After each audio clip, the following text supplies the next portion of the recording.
Le podcast de la CPTS Paris 8. Aujourd'hui, nous sommes avec Pauline Sonnino-Lavex, diététicienne nutritionniste, pour parler du régime de l'insuffisance cardiaque en dehors du régime hyposodé.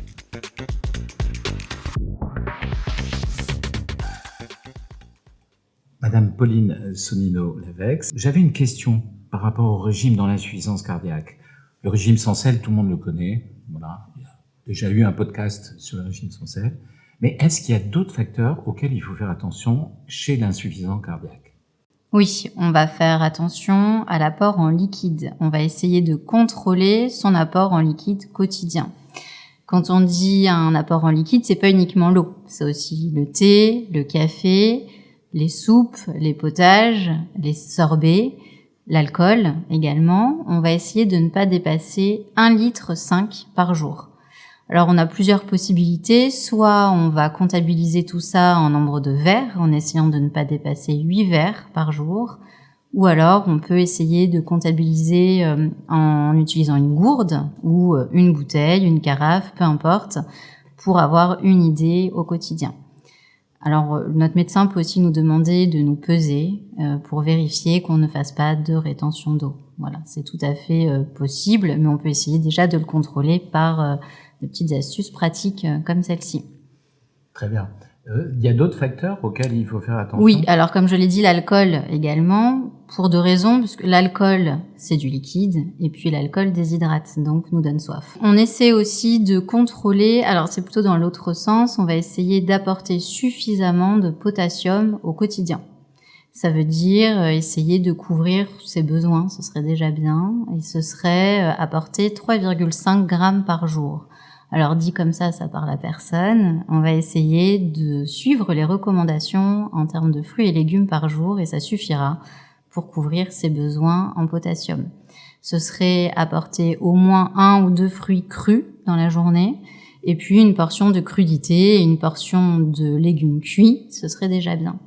On pense aussi aux pommes de terre qui sont très riches en potassium, surtout si on laisse la peau. Donc les pommes de terre rôties, on essaie de les faire avec de la peau. Après, il y a d'autres patients qui peuvent avoir par contre une hyperkaliémie, c'est-à-dire beaucoup trop de potassium dans le sang parce qu'ils ont une insuffisance rénale qui peut être parfois associée à l'insuffisance cardiaque. Et dans ces cas-là, bien évidemment, le médecin essaye de vous avertir, vous, diététicienne, pour aider les patients à faire mieux leur régime. Et dans ce cas-là, vous faites quoi ? Dans ce cas-là, on va utiliser à l'inverse tout ce qui est laver les fruits et légumes, les peler, les cuire dans la mesure du possible dans 2 eaux de cuisson, surtout les pommes de terre, puisque je l'ai dit tout à l'heure, elles sont très riches en potassium. 2 eaux de cuisson, c'est quoi ? C'est je pèle mes pommes de terre, je les cuis une première fois dans de l'eau. Une grande partie du potassium va partir dans cette eau. Je vais vider l'eau et les faire cuire dans une 2e eau de cuisson. Là déjà, on a quand même, en mangeant finalement la même chose, diminué drastiquement la quantité de potassium contenue dans les pommes de terre. Alors, c'est pas dire aux patients on arrête les fruits et les légumes, c'est juste essayer de ne pas dépasser une crudité par jour, donc de légumes, et un fruit cru par jour. En revanche, dans les fruits cuits, il y en a beaucoup moins de potassium. Voilà.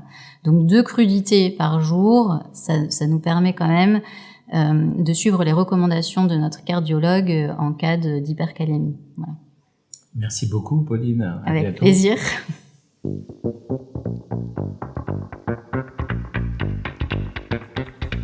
Merci d'avoir écouté le podcast de la CPTS Paris 8 sur le régime alimentaire dans l'insuffisance cardiaque avec Madame Pauline Sonnino-Lavex. Le message à retenir est celui-ci. En dehors du régime sans sel, l'insuffisant cardiaque devra être attentif à l'apport en liquide ainsi qu'à l'apport en potassium de son alimentation.